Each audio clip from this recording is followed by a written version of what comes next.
Julien est photographe et surtout entrepreneur dans l'âme.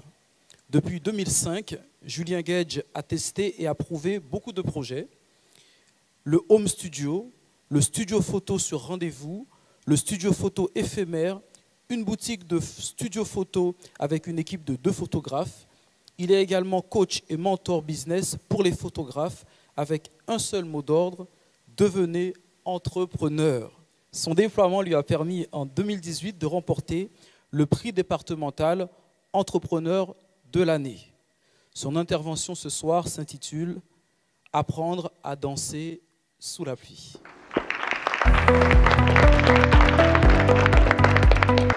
Alors, tel que vous me voyez là, je suis un jeune adolescent retraité.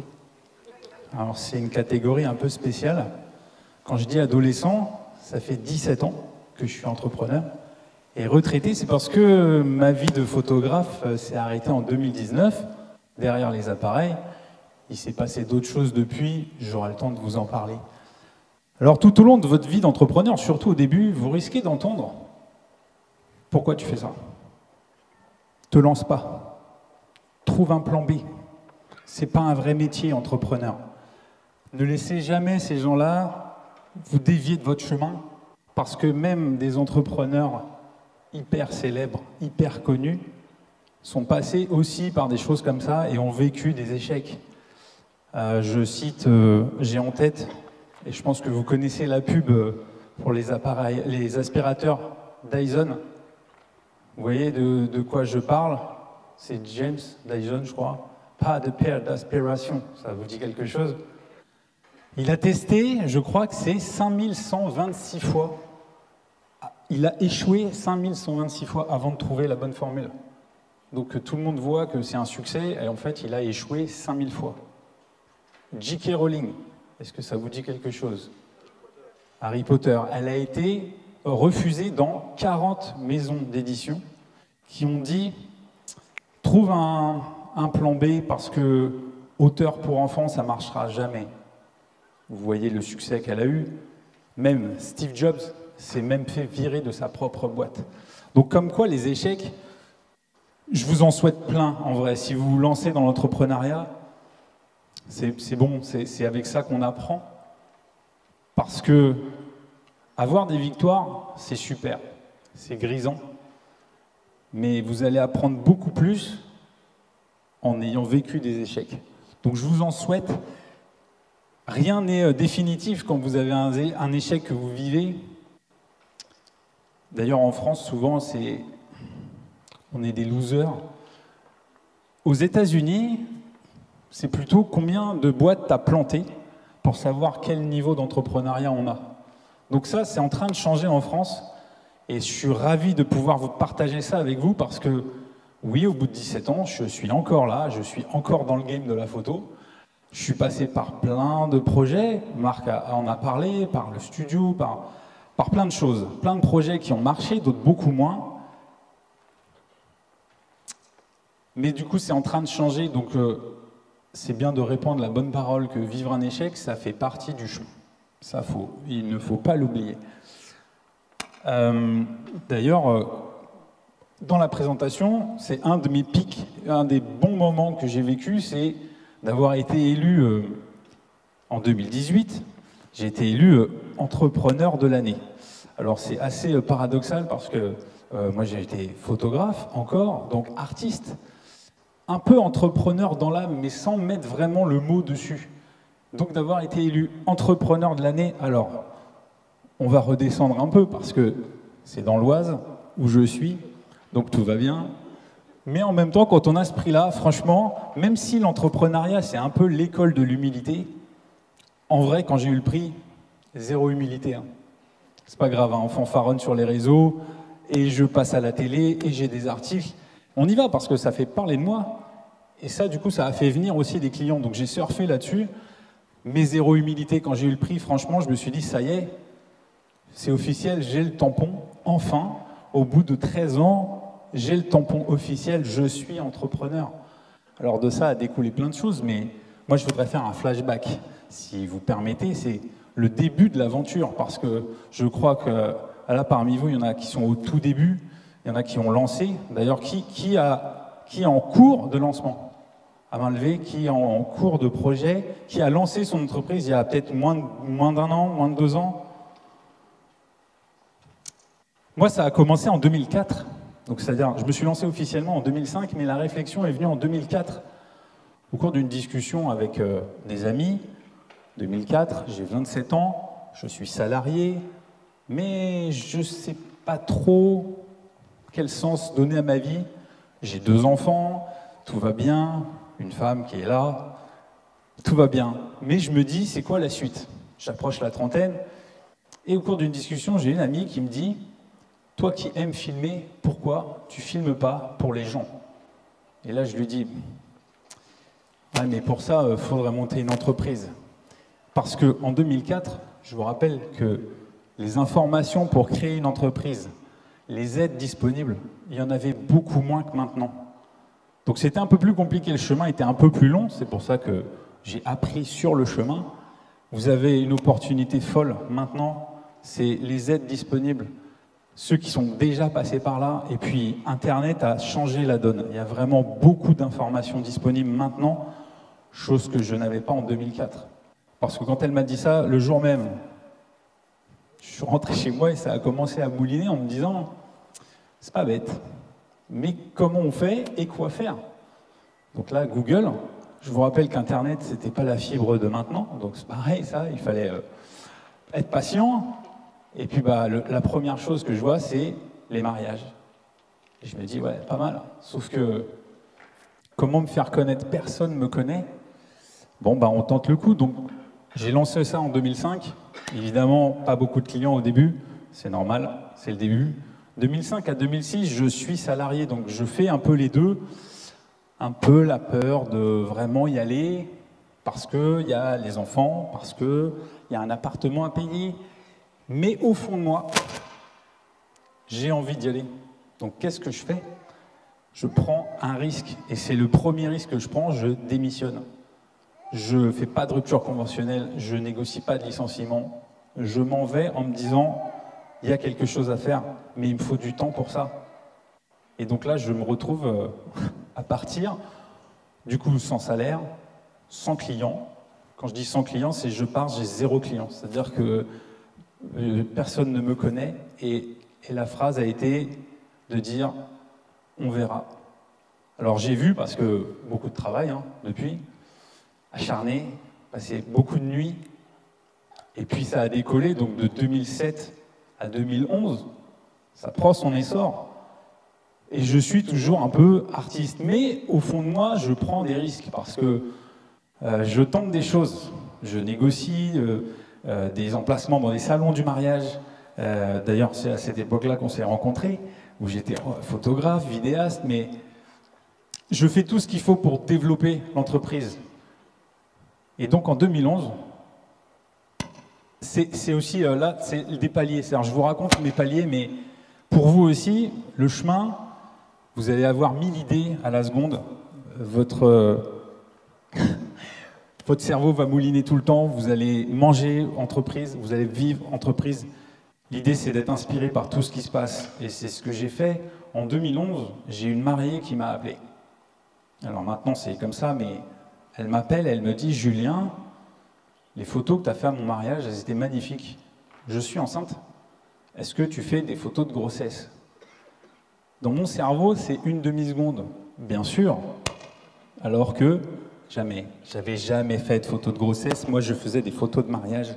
Je ne savais même pas ce que c'était des photos de grossesse. Je me suis dit, bon, mon ami Google, on va voir ce que c'est. Et je me dis, c'est une opportunité pour la suite. Je suis toujours dans le « on verra ». Donc, les opportunités, créez-les. Parce qu'elles ne vont pas forcément venir à vous.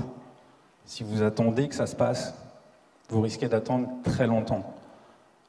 C'est à vous aussi de savoir au fond de vous ce que vous êtes capable de sacrifier pour aller au bout de votre projet. Je dis bien, qu'est-ce que vous êtes capable de sacrifier? Moi, j'ai sacrifié beaucoup de choses, puisque quand j'ai démissionné, j'avais sacrifié une vie, c'était plutôt régulier, où je suis parti un peu dans l'inconnu. J'ai tenté d'autres choses après, je tease pour la suite, mais donc en 2011, j'accepte. J'accepte de faire ces séances, ça se passe bien. Et je me dis, je leur fais plaisir parce que c'est des clients à moi. Et qu'est-ce qui s'est passé? Évidemment, les plans ne se passent jamais vraiment comme c'est prévu. Des amis à eux m'appellent en disant, on a vu tes photos, on voudrait aussi des photos. Et là, je me dis, waouh, des gens qui ne me connaissent pas, que j'ai jamais rencontrés, le bouche-à-oreille se lance. Donc je fais des séances en extérieur, à domicile. Et je me déplace beaucoup. Et je me dis, non, à un moment, il va me falloir un endroit pour les recevoir. Nouveau coup de poker. On est en 2011. Je me dis, achetons un studio, achetons des murs. Et ben, on va voir la banque. Et là, la banque, bon, comment dire, bah, j'ai pas de fiche de paye, je suis indépendant. Pour moi, ça se passe bien, j'ai des revenus. Mais la banque, ils ont pris en compte tous mes revenus depuis la création. Et ils ont fait une moyenne. Alors qu'en vrai, les 3 dernières années, 4 dernières années, ça se passait bien. Donc vous imaginez, bah, du coup, le niveau pour prêter, un peu compliqué. Mais c'est pas grave parce que, en même temps que le studio, il y avait la maison. J'ai dit à la banquière, d'ailleurs, ça a été un peu fight, mais du coup, on se voit toujours et tout va bien. Je lui ai dit, c'est là que je vais être. Parce qu'au fond de moi, je savais l'endroit que j'avais envie d'avoir. D'ailleurs, j'avais dessiné le studio un jour avec des amis. Ils me disent, ouais, mais le studio, tu veux qu'il soit comment? Alors moi, qui ai à peu près le niveau d'un enfant de grande section au niveau dessin, j'ai quand même réussi à leur dessiner sur la table du restaurant à quoi ça allait ressembler. J'ai cherché le studio et à un moment, je suis tombé sur une annonce et quand je rentre dans la pièce, là, je me dis, c'est pas possible, je suis dans mon dessin. Donc à partir de là, je me dis, il n'y a plus rien qui peut m'arrêter. Et donc, on s'est débrouillé pour y arriver. J'ouvre mon studio en 2011. Et donc de 2011 à 2018, l'activité, elle explose parce que le bouche à oreille, je deviens une des références locales dans le portrait et dans le mariage. Un peu dans le corpo aussi, parce que j'avais les réseaux pro. Mais tout ça, eh ben, tout va bien. Et quand on arrive au prix, le fameux prix entrepreneur de l'année, c'est un peu, ça vient, c'est la cerise sur le gâteau, ça vient un peu couronner toutes les étapes et à quel niveau j'étais en 2018. Alors comme j'aime bien dire, c'est qu'en 2018, je pesais. Alors je pesais en argent parce que ça allait bien. Et il faut le dire aussi, des fois, quand ça va bien, quand ça va mal, il faut le dire aussi, mais ça allait bien. Mais en 2018, aussi bien en argent je pesais, mais aussi physiquement. C'est-à-dire que là, vous me voyez, j'avais à peu près 30-35 kilos de plus que maintenant. Alors, pas de sport, pas d'opération. Ma question, c'est est-ce que vous voulez mon secret minceur? Est-ce que vous êtes prêts ou pas? Le secret minceur, surtout quand on est entrepreneur, monter une entreprise qui se casse la gueule et vivez une liquidation judiciaire. Et avec ça, voilà. On est pas mal. C'est un bon secret minceur. Après, là, on en rigole. Mais quand ça arrive, 2018, je crée en fait une autre structure. Je sors de mon studio, mon activité va bien. Et je me dis, il faut que je change. J'ai besoin de changement, j'ai besoin de voir autre chose. Fin d'année 2017, je tente quelque chose. Je négocie un local dans un centre commercial pour ouvrir un studio éphémère en fin d'année pendant 1 mois sur des prestations complètement différentes de ce que je propose dans mon studio. Et je me dis, on le tente et on verra. Sauf que 10 jours avant, je me retrouve à l'hôpital avec 24 de tension. Je reste 5 jours à l'hôpital et ils me disent « Non, mais vous ne pouvez pas ouvrir votre boutique ». Et je dis « Si, c'est dans 10 jours, dans 10 jours, j'y serai ». Les médecins, ils ont dit « Non, monsieur, c'est vraiment pas possible. On reste sur qu'est-ce que vous êtes prêt à sacrifier pour aller au bout de vos projets ?» J'ai dit « Je sors, je le fais et on verra ». On est toujours sur le « on verra ». Le mois se passe et c'est au-delà d'un succès. Quand je vous dis que, je vous ai dit, l'entrepreneuriat, c'est l'école de l'humilité, mais quand vous avez des victoires, il faut vraiment les célébrer. Et là, ça a été un vrai carton. Le studio éphémère, vraiment, ça a cartonné. Mais vraiment. Et donc, dans mon esprit, c'était, je le fais, Si ça ne marche pas, j'aurais essayé. Je n'aurais pas ce regret-là. Si ça marche, bah c'est bien, j'aurais tenté quelque chose et c'est parfait, sauf que là, ça a vraiment cartonné. Et là, dans mon cerveau d'entrepreneur, puisqu'entre fin 2017 et début 2018, j'ai le fameux tampon officiel d'entrepreneur qui tombe. Je me dis, ce projet-là, je vais le mettre de côté parce qu'il faut que je reprenne ma vie de photographe avec mes clients et je m'accorde 2 mois de pause pour souffler un peu. Ça aussi, c'est important. C'est bien d'être à fond dans son entreprise, mais c'est bien de trouver le bon équilibre. Vie pro, vie perso. Parce qu'à vouloir trop être dans votre entreprise, vous allez oublier la partie perso qui est aussi importante. Parce que quand vous montez une entreprise, c'est bien d'être soutenu par des amis, par des proches. Et au-delà d'être soutenu, c'est bien d'être compris. Parce qu'ils peuvent vous soutenir, mais pas comprendre ce que vous faites. Par contre, à partir du moment où ils vous comprennent, vous pouvez déplacer des montagnes, ils seront toujours là pour vous soutenir, dans les bons comme dans les mauvais moments. Donc on revient, je pars au février 2018, je m'accorde une pause. Je pars aux États-Unis, loin, pour pas que mon téléphone sonne, pour pas que j'ai des mails, que je sois tranquille pendant 15 jours. Mais là-bas, l'entrepreneuriat, il est partout. Il est partout. Quand on est dans un restaurant, les serveurs sont tellement avenants, ils vous racontent tellement de belles histoires que vous avez envie d'acheter la carte. Enfin voilà. Et je rentre en France et je me dis, bon bah le concept, le projet que j'ai eu en fin d'année, il va falloir que je pousse l'idée et que j'ouvre une boutique, voire plus. Donc 2018, c'est décidé, j'ouvre une boutique dans un centre commercial. Concept complètement différent de ce que je faisais. Et donc mon idée, mon ambition, c'était d'ouvrir des boutiques partout en France. Ça, c'était mon ambition première. J'ouvre la deuxième boutique en 2019. Donc là, le développement est plutôt pas mal. Je négocie pour la troisième pour 2020. Il faut savoir que la première boutique, en 2018, j'ai la bonne idée, mais ça, je l'ai su après, de l'ouvrir une semaine après les Gilets jaunes. Ça, c'était la première bonne idée. Alors, pour être tranquille, j'ai réfléchi aussi. Chaque boutique, c'est une société pour protéger chaque activité. Pour éviter de tout mélanger, s'il y en a une qui se casse la figure, c'est jamais une société par boutique. 2019, la deuxième boutique. Troisième boutique, elle est prévue pour le 15 avril 2020. On fait un flashback, si vous vous rappelez bien. Un mois avant, le 14 mars 2020, il se passe un petit truc où moi je suis devant la télé, on est samedi soir et il y a Édouard Philippe qui dit « confinement jusqu'à nouvel ordre ». Et là je dis « on va tous mourir ». Mais pas physiquement, c'est-à-dire je dis les sociétés on est mort parce que comme on fait, il n'y a pas de trésor, il ne se passe rien. Il y a les aides qui sont arrivées après, mais... Donc ma troisième boutique, elle est morte dans l'œuf parce que les banques ont dit on ne vous suit plus avec ce qui se passe. Bon, troisième boutique, on fait une croix dessus. Donc le projet de développement, il faut tenir le coup, il faut avoir le moral pour ça. On sort du confinement, et là ma deuxième boutique que j'ai ouverte en septembre 2019, c'est là où j'ai commencé à fit. Parce que juillet 2020, je suis obligé de fermer et de liquider l'entreprise. Alors, dur à digérer parce que faire une liquidation, moi clairement dans mon esprit c'était wow, je suis un loser là, plus personne va vouloir me parler. J'ai échoué lamentablement, j'avais 2 emplois, enfin c'est la loose totale. Je vous passe la partie déshumanisation, quand on passe en jugement, bah, clairement on est coupable.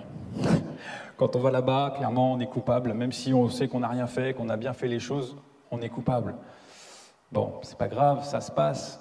Je prends le parti de me dire, il m'en reste une de boutique. Et celle-là, ça se passe bien, l'activité est bonne. Donc on remet l'énergie en disant, maintenant que je fais le deuil du développement de cette boutique-là, des boutiques, et je me concentre sur celle que j'ai. On est en 2022, et je ne regrette pas du tout ce choix-là, parce qu'on est en progression... Enfin, les chiffres, ils sont fous. Ils sont fous, ils sont fous. Voilà, je vous le dis parce que j'hallucine tous les jours, c'est incroyable. Après, on a fait ce qu'il fallait pour que les gens viennent. On a été à l'écoute de nos clients. un des secrets, si vous voulez durer, soyez à l'écoute de vos clients. Parce que entre ce que j'avais en tête, mon équipe avait en tête, et les demandes des clients, il y avait un petit monde. Et on s'est dit, si on répond à leurs demandes, c'est comme ça qu'ils vont revenir. Et c'est exactement ce qui s'est passé. Donc je vous dirais aussi, il y a un mantra, ça peut vous servir au quotidien. Une phrase que vous affichez dans votre bureau. Moi, je vais vous partager le mien de mantra. La persévérance, c'est la clé de la réussite. Celui-là, il m'a jamais lâché. Alors, il y a une différence entre obstination et persévérance. La persévérance, c'est parce que vous croyez à votre projet et que c'est viable. L'obstination, il y a un mur qui va arriver. Ça, je vous le garantis. Donc là, mon activité, elle a un peu changé. Quand je disais passer des paliers, c'est important. Là, le confinement a fait germer une petite graine en moi. J'étais photographe, j'avais mes clients, je gérais mes boutiques, ma boutique maintenant. Et j'ai toujours voulu transmettre, aider, partager toute mon expérience depuis 2005, les hauts, les bas, en tout cas le chemin que j'avais pris, les choses que j'avais tentées, le mindset que j'avais. Et donc depuis, je suis maintenant, mon temps se partage entre la gestion de ma boutique et je suis coach pour les photographes. Donc c'est bien ciblé parce que c'est le chemin que moi j'ai pris depuis 2005. Et forcément, je me suis dit, ce serait un peu égoïste de garder toute cette expérience, qu'elle soit bonne ou mauvaise pour moi. Donc je suis ravi de pouvoir aider les photographes à justement développer leur entreprise et gagner un peu de temps. Et peut-être, des fois je les laisse aussi se planter un peu parce que ça fait partie de l'apprentissage. Mais c'est, voilà, je suis ravi de pouvoir diviser mon temps comme ça. Je vous parlais de mantra, donc ça c'est important.